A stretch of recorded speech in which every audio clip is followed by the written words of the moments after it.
Today we are looking at a case from the late 19th century, so sit back as we go to the USA.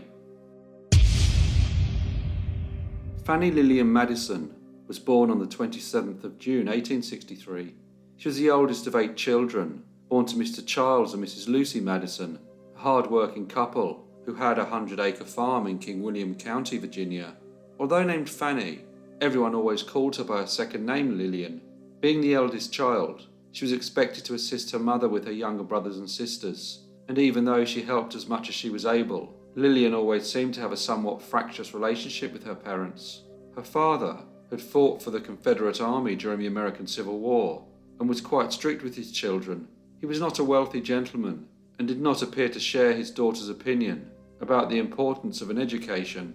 The Virginia Constitution of 1869 had established a statewide system of free public schools, but attendance was not compulsory and there was no standard curriculum in place. The schools in the large towns and cities did not seem to operate in the same way as the schools in the more rural areas. Lillian's mother had an aunt named Mrs. Jane Tunstall who lived in Little Plymouth. It was agreed that Lillian could stay with her and attend public school. Everyone was already aware that she was an intelligent child, and her achievements in her local school had only confirmed this. Mrs. Tunstall was a lonely lady. She was a widow, as her husband Samuel had died in 1876. She liked having the company of her great niece, and after Lillian had studied for some time at a public school, Mrs. Tunstall thought that it would be of great benefit if she paid for her to attend the Burlington Academy. Here Lillian again proved to be an outstanding student, so the following year, Mrs. Tunstall told Lillian's mother, Mrs. Lucy Madison, that she would like to pay for Lillian to continue her studies at the academy. However, Mrs. Madison's husband, Mr. Charles Madison, said that he did not think this was necessary. He believed that Lillian should return home so she could help with her younger brothers and sisters and assist on the farm. Lillian did return, but the relationship between her and her parents started to deteriorate even further. Things became worse when her father forbade her from writing to her great aunt, Mrs. Jane Tunstall. Just after her 21st birthday, Lillian left the home of her parents and went to live in the house of her uncle, a gentleman named Mr. John Walker, who resided in Bath County, Virginia. Later, she took up a position as a governess in the house of a lady named Mrs. Dixon. However, this only caused more tension between herself, her parents, and her extended family, so much so that her father wrote to his brother-in-law, Mr. John Walker, expressing his displeasure that he had offered Lillian accommodation, as he believed that he and his wife knew what was best for their daughter. Lillian continued to work. She liked to socialise and was always mindful of her responsibilities. After all, she was a governess and was considered to be a respectable young lady, but Fannie Lillian Madison was concealing a dark secret. Early on Saturday the 14th of March 1885, a gentleman named Mr. Lysander Rose, who was employed as a keeper at the Marshall Reservoir in Richmond, was going about his usual duties when he saw a broken shoestring and a lady's red glove. He looked around and wondered if he may find anything else. He peered across the reservoir and could see something floating on the water. It looked like a woman's dress. He summoned help and along with some workmen pulled it out. But it was not only a dress, it was the body of a young woman, and everyone could see that she was heavily pregnant. They noticed that there was some bruising on her face, and they contacted the authorities. The coroner examined the body. He quickly determined that the young lady had drowned. He noticed that she was not wearing a wedding ring, and although there was a small tear in the sleeve of her dress, there was no real signs of a struggle.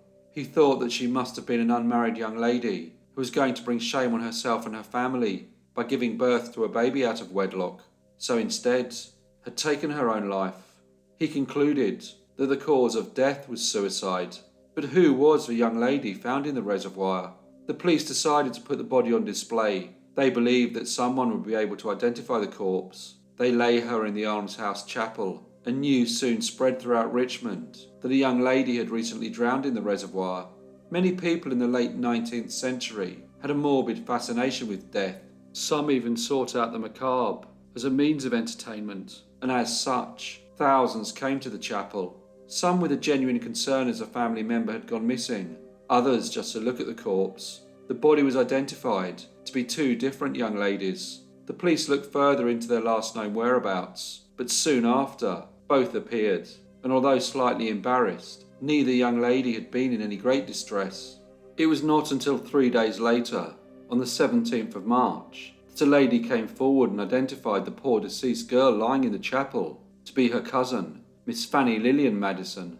The police started to look into her background. They learned that she did not have a very good relationship with her parents and was working as a governess. They also discovered that just a few days before her body had been found in the reservoir, she had gone to the American Hotel in Richmond, where she had made a reservation under the name Miss Fannie Merton. The police thought that the circumstances surrounding the death of young Fannie Lillian Madison were quite mysterious, and the more they investigated, the more they started to believe that something more sinister had happened to her. As the police investigation continued, the coroner then changed the cause of death from suicide to murder. The newspapers had reported the story of the young lady pulled from the reservoir and about how she had been laid in the chapel in the hope that someone might identify her. But little did they know of the scandalous story that was about to follow, as the police arrested a young gentleman named Thomas Judson Claverius, who was in fact Fannie Lillian Madison's cousin. Thomas was 2 years older than Lillian, having been born on the 10th of August 1861. His upbringing was not unlike hers. He too was raised on a farm, but he was one of 3 boys, although one of his brothers had died in infancy. His parents, however, had seen the benefit of an education, and when Thomas was still quite young, he and his elder brother named William were taught by his mother's sister, a lady named Mrs. Martha Walker. Later, however, Thomas's great aunt, Mrs. Jane Tunstall, proposed that she pay for Thomas and William to go to school, and of course, Thomas's parents accepted her most generous offer. Thomas was eventually sent to a boarding school named the Aberdeen Academy, before going on to study law at Richmond College, from which he graduated in 1882.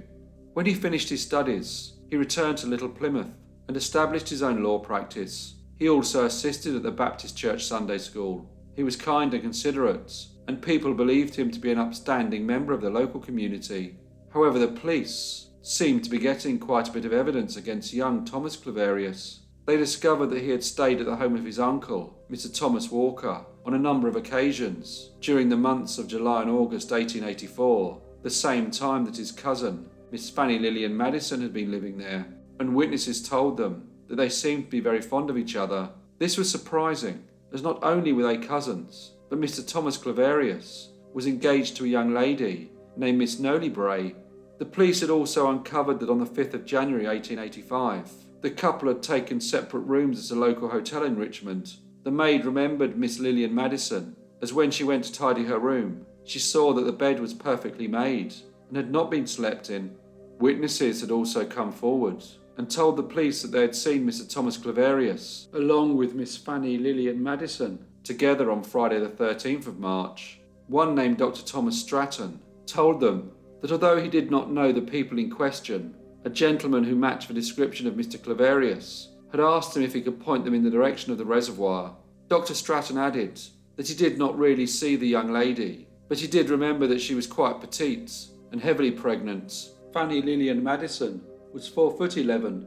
Other witnesses claimed to have seen the couple around Richmond on the 13th of March. Items of clothing were found near the reservoir, which were later identified to have belonged to the deceased. A red shawl, a hat, and a bag were all handed over to the authorities.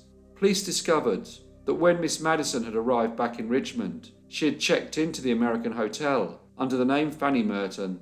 The night watchman there, a gentleman named Mr. William Tyler, told the police that Mr. Claverius had come to the hotel very late on the 13th of March and had asked to see a lady who was staying in room 19, but he was told that the occupant had gone out. Mr. Claverius then wrote her a note and asked that it be given to her on her return. As the occupant never returned, the note was torn up and discarded, but once it was known that the mysterious Miss Fannie Merton was in fact the young lady found dead in the reservoir, the staff pieced the torn papers together so they could find out what the young gentleman had written. The note read, "I will be there as soon as possible, so do wait for me." The police thought that Mr. Claverius had done this in order to try and provide himself with some sort of alibi. A watch key had also been found by a hole in the fence between a graveyard and the reservoir. Investigators then learned that Mr. Claverius had recently visited a jeweller's to replace a missing watch key. It was known that he always kept it attached to his watch chain. The police surmised that the watch key must have somehow fallen, either during a struggle with Miss Madison or while climbing through the hole in the fence. They were certain that Mr. Claverius would have known the route from the graveyard to the reservoir, as it was often used by students from Richmond College. There were other witnesses who claimed they'd seen the couple together on the 13th of March. The police had discounted the original theory that the young lady had taken her own life, as although in the late 19th century, unmarried mothers were usually considered to be of low moral standing and were often spurned and ostracised by society, Lillian had not said goodbye to anyone, and while it would have been difficult for her, it would also have been difficult for Mr. Thomas Claverius if it was known that he was the father of his unmarried cousin's child. The police believed that, knowing what a terrible effect it would have had on his reputation, he murdered his cousin, Miss Fannie Lillian Madison. Following his arrest, Mr. Thomas Claverius was charged with murder. The trial began on the 13th of May 1885 and was held in the Hustings Court in Richmond. The newspapers had been reporting on the case since the body was pulled from the reservoir, and it seemed that the good people of Richmond were divided as to whether such a courteous and polite young man could be guilty of such a terrible crime. After all, no one had seen him harm her, and she was unmarried and 8 months pregnant, so maybe she had decided to take her own life. Thomas's supporters were also quick to point out that all the evidence against him was purely circumstantial. Jury selection was difficult, as everyone had read about the death of Miss Madison, and most had already decided as to whether Mr. Claverius had murdered her. Only 6 jurors were found from Richmond. The remaining 6 were called in from the city of Alexandria, some 100 miles away. The prosecution told the court that Miss Fannie Lillian Madison had been murdered by the defendant. They believed that he had walked with her to the reservoir. There had been a struggle. He had hit her in the side of the head and thrown her into the water, where she had drowned, either because she was unconscious or her heavily pregnant condition prevented her from saving herself. They said that the theory that she had travelled from Bath County to Richmond, checked into a hotel under a false name, just to walk to the Marshall Reservoir very late at night and take her own life by jumping into the water, did not seem probable. Many witnesses were called to build the prosecution's case. One was Dr. Thomas, who had spoken to a young gentleman who he believed to have been Mr. Claverius, walking with a heavily pregnant young lady towards a reservoir on the 13th of March. Another witness was Mr. William Tyler, the watchman at the hotel. A lady named Mary Curtis also gave evidence. She told the court that she worked as a prostitute and that the defendant had visited her many times. She said that he had been doing so since his days studying at Richmond College. Miss Curtis went on to say that on the 13th of March, she saw Mr. Thomas Claverius in a room at the back of a Richmond cigar store.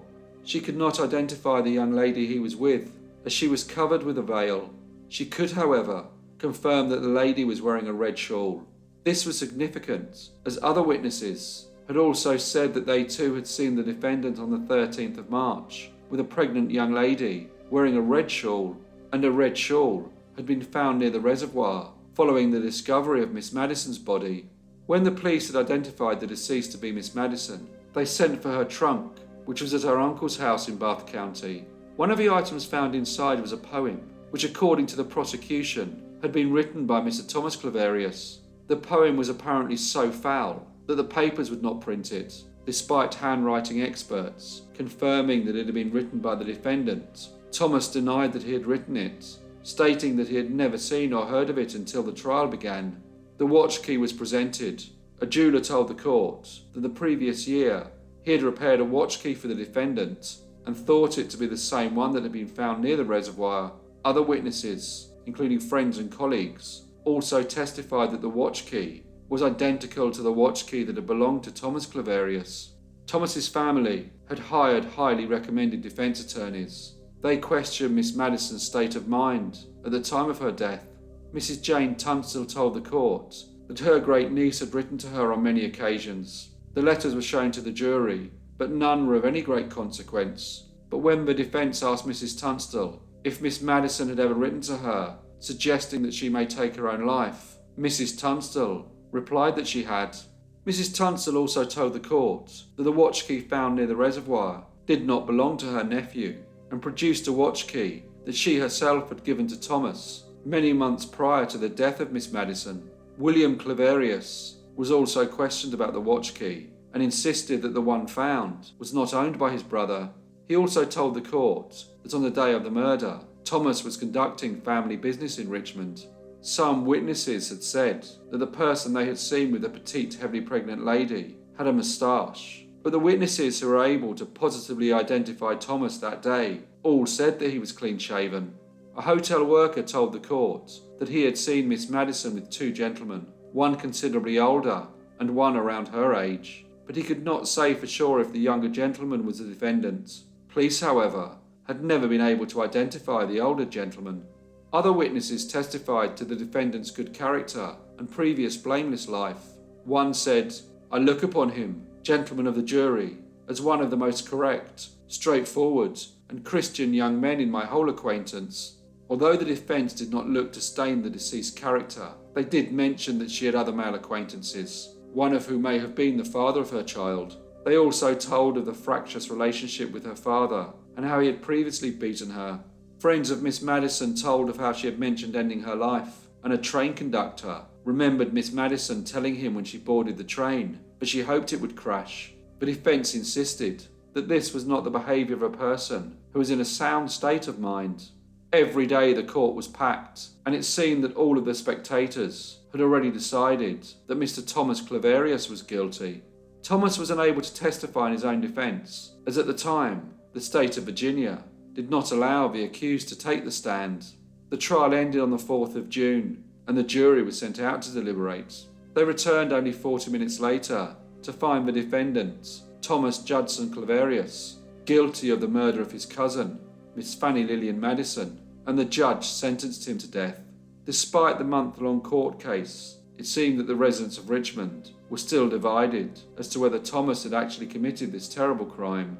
Some believed that another was guilty, others that the young lady had died by her own hand. The case was appealed to the Virginia Supreme Court. However, the verdict was upheld. Following this, a petition asking for clemency was sent to the state governor, but he refused to commute the sentence, although he did put back the execution dates. While locked up in his cell, people close to Thomas told him that if he was guilty, he needed to confess, but Thomas continued to claim that he was innocent of the crime. During his trial, Thomas had been unable to provide a credible alibi, but as his execution date approached, he claimed that he had been in the company of a young lady. When asked who she was, he replied that honour prevented him from identifying her and forcing her into publicity and shame just to save his life. On the 14th of January, 1887, Thomas Judson Claverius was hanged. During his time in jail, Thomas had written a book entitled Claverius, My Life, Trial and Conviction. The book was about his life and went on to cover his arrest and trial. In the book, he maintained his belief that his cousin had died by her own hand. Miss Fannie Lillian Madison was buried in the Oakwood Cemetery in Richmond. Her unborn son, who had been removed during the autopsy, was put in the coffin alongside her. Hello everyone, and thank you so much for listening. As usual, please leave any comments or feedback you may have, and I hope to see you all again in the next Brief Case